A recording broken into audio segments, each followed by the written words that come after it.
How you doing, Ron? I'm doing fantastic, man. You're killing it here. It's amazing. It's so much fun. I love how Fade to Black has just exploded, man. You know, it's so much fun. It's really wonderful. It's so much fun. The most extraordinary thing is this, and it's really simple. To prep for this or to do what we do takes a lot of energy, a lot of work, to put a broadcast together, night after night after night. This week, right on Thursday night, we did our 1,000th broadcast. Fucking A, man. Yeah, 1,000 shows. And then after that broadcast, we drove down here, set up the booth, got done at around 2:30 in the morning. This is after a week's worth of broadcasts, Sure. right? And all the prep that goes into it. Set up the booth, get to yesterday, which I had a full day of events, right? No big deal. But this is my point. To go through, do the panel last night with Eric Von Daniken, his 50th Awesome. Anniversary, and to go through all of that. And I'm spent. I'm tired, right? But this is what is ironic, is that I have no right to complain because of what's going on here. The wonderful people, the energy that... Totally the energy. And people are feeding off there. They're glad to see you. Just run on it. Yeah, right. And I'm so thankful and so blessed. And this is a huge event. And it's just absolutely incredible. But I did sleep 10 hours last night. I slept 10 hours. So today, I had to introduce... So I did, the panel last night with Eric. And today at noon, I had to introduce Eric for his thing, right? I woke up at 10:30. Oh, Jesus. And I'm like, I've got... What am I doing? If I hadn't woken up, I might have gone full circuit, man. I might not have been here right now with you. But I feel great, and I finally got some sleep in, and here we are. What an incredible day. Eric Von Daniken, this weekend is for him. 50 years of Chariots of the Gods. Totally. All these guys say Chariots of the Gods. Half the interviews I do, they say Chariots of the Gods started it all for me. That's it. It's amazing. And that's all it. of them. That's it. And, last night, as I introduced Eric, my personal story that I have, which my mom gave me the book in 1970. I'm 8 years old. She takes me to the movie in 72. My life has changed. But it's the same story that everybody's got. I like to think that I'm unique, but all the guys that are in the thing, yeah, here, that's exactly I didn't right. plant a flag there, Right. That's not something original.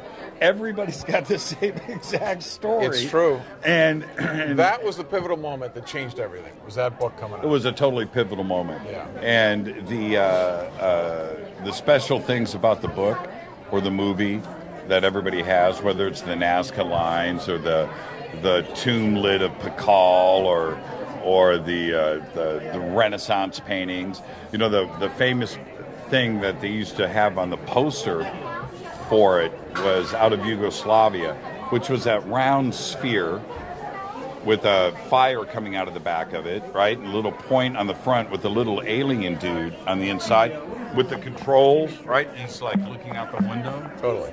That was a game changer. Totally. You know what For I'm me, saying? yeah, absolutely. Absolutely. Incredible. So what are you guys doing here? We're interviewing all these guys, just like always. And it's so fun to I went to go get a guy that we had an interview for, and I saw Steve Mera walking up the stairs, and I said, hey, you want an interview? And he came. It's fun to just have them just all at your disposal and be able to grab them like that, which is really cool. Yep. There's 15,000 people here, and most people don't realize how big this is. We are in a little small corner here, right? There are...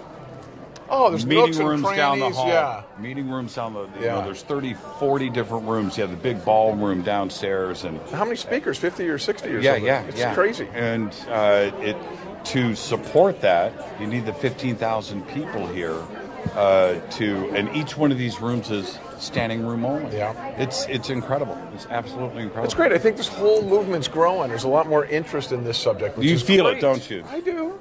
And that's good. Our little show's getting more and more interest and more attention, and that's wonderful.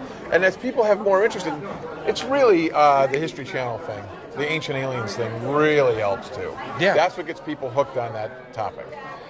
What do you think with everything that you guys are doing over there and your guests on Truth Be Told, the disclosure thing that seemed very tangible last year, right? That we were, on the brink of exciting times. Yeah. What do you think the vibe is right now? Absolutely not.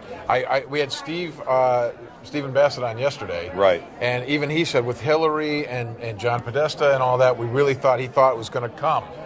Now, since the new administration came in, we've heard nothing about disclosure. I've never even heard that word associated with this administration. I think we're further than we've been in 10 years. What do you think about, what are your listeners and your audience about the Q movement? And well, yeah, I thought you were Q for a while. That's what a lot of people did. Right? Yeah, it's kind of funny. Yeah. Where when I started to hear that, because I barely understood how Q worked, right? And I'm trying to read these posts and try to figure it out, and yet people thought I was Q. Yeah, that was hilarious. I couldn't. People follow it hardcore, though. They do, and then Q mentions UFOs, and it makes you wonder. Somebody asked Q, are we alone in the universe or whatever it was, and I think his response was, or their response was, think about how big the universe is. Of course we're not alone. Well, is that intentionally put out there to make the Q movement look like a disclosure kind of? Yeah, or tinfoil hatish. So the media, will grasp hold of that and go, that's nonsense. Q's not real. Yeah, Right. Yeah. I don't know, man. I think I don't know. I already think the Q thing's getting a little. It's not. I don't subscribe to it anymore. I think it's. There's a part of it to me, and I don't want to offend anybody out there. It's not my, never my intent. But what if it's just a game, right? Where it's just a bunch of smart people having fun, like Cicada. Cicada 3301 was genius, right? And it doesn't matter if you're familiar with it or not, but a lot like Q, it was a heavy coded puzzle thing that went all the way around the world with different breadcrumbs that were left. But the point being, Q feels Cicada-ish to me. And there are a lot of people out there that think that whoever was behind Cicada is actually the genius behind Q. And it could be. And Cicada, I still not convinced that was even solved and who was behind it. Obviously very intelligent. When you're dealing with crypto keys, it's hard PCP, to understand right? that stuff, and you have all of these drop boxes and these things that you have to sign it and figure all of this stuff out. That's not done by me. Morons, right? Right. Yes, by me. No offense personally. Right. But it's really the truth. Well, then you got the To the Stars Academy, and Tom DeLonge's got 20 guys he says that are inside. It could be like a guy like that, right? Mm-hmm. Yeah. It could very well be one of those guys. Yes, Who knows? Yes. There's a movement of guys in there that seem like they want to push something out.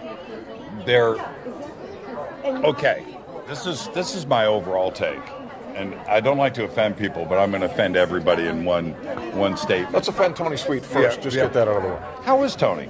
He's fantastic. I'm sure right now the reason why he's not sitting here with us is he's getting a massage.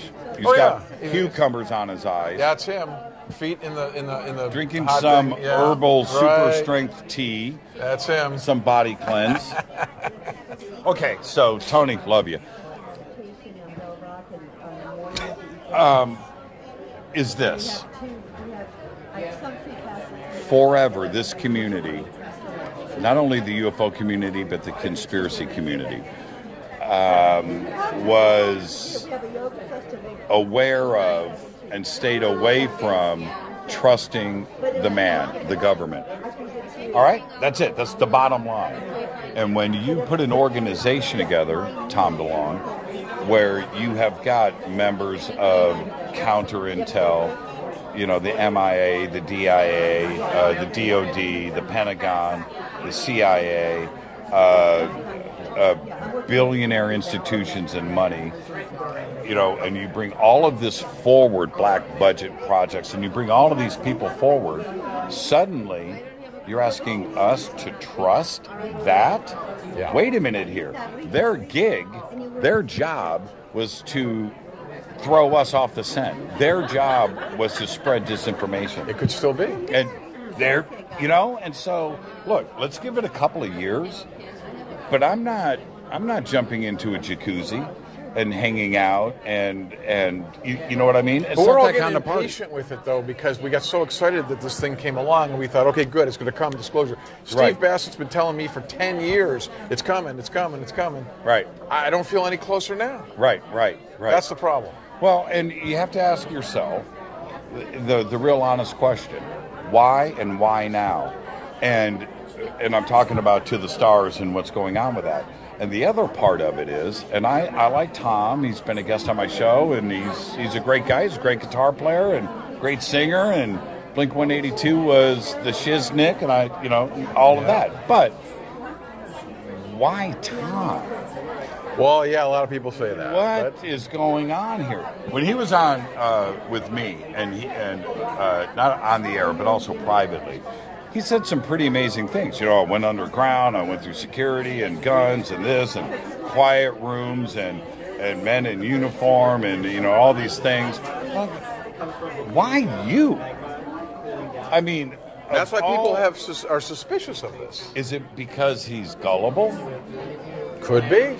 That he is right. Look, I'm not suggesting that. I'm saying that in their eyes, are they looking at him that way, where whatever we feed him, he will buy, and then push out a message that we need him to do. Steve and I talked about that. He could be easily persuaded to think this and get their message, whatever they want out. Right. Which may not truly be disclosure. It may be whatever they want out. Right. It's so hard to know, and it just makes it even more muddy than it already was. I'm so uncomfortable in having an opinion here, but I'm, because I like Tom, but the obvious, the things that I am asking are the questions that everybody has. It's if you're going to go and put all of your eggs in one basket and sell stock and start a company and push this and alien technology, we're going to backwards engineer this stuff and get it out there for the rest of the world to enjoy. Okay, all of that sounds really, really good on the surface. Second thing is you have to deliver it. The third thing is, if there is, and this is probably the most important, if there is actual stuff that the government is sitting on, I'm talking about actual contact with ET, craft or bodies, radio signals, real, right? Then you're not going to do that. You're not going to do that through selling stock. You're not going to do that through this kind of agenda. You come out direct with it. You don't mess around. You say they are here. Yes. People like Grant Cameron say that they've been leaking out their information, how they went through these different little channels for 40 years. I'm tired of it. I'm tired of that. Yeah. I'm tired of that. I want it direct. If Bigelow, and this is the truth, if Bigelow has pieces of crash, if anybody does, he does, right? If he has it, I mean, whether it's a ET cell phone, an ET T-shirt, an ET spacesuit, a seat, whatever it is, have a press conference, put it on the table, announce it to the world, and be the most famous man in history. There's no repercussions to your family or anything like that. I don't want to hear people say, well, my retirement. Dude, you would be the most famous person ever. I had an awesome conversation with Steve Bassett. What do you think of this, Jimmy? You know who could do it? Putin. He would, too. Putin would do it before, as he gets older, before he dies, he could do it. He would wipe out all his... Keep going, Ron. Order on a sandwich? Go ahead. He would then wipe away all his murders, all his nonsense would go away, and he'd be the guy that disclosed the alien thing to the world. And embarrass the Or United Bigelow, States. if Bigelow gets older, this may weigh on him, and he may, I mean, I know Bigelow's sitting on a ton of stuff. He's got more than anybody. Yep. He could, as he gets older, just feel like, well, fuck it, what are they going to do to me? Right. Boom. Right. And when Bigelow did that 60 Minutes thing, Yeah, and said when it, he didn't said, he? "Hey, man," you Yeah. know, and he did not mess around. He was very direct, Yep. right? He went away. I don't understand why he didn't keep his foot on the gas.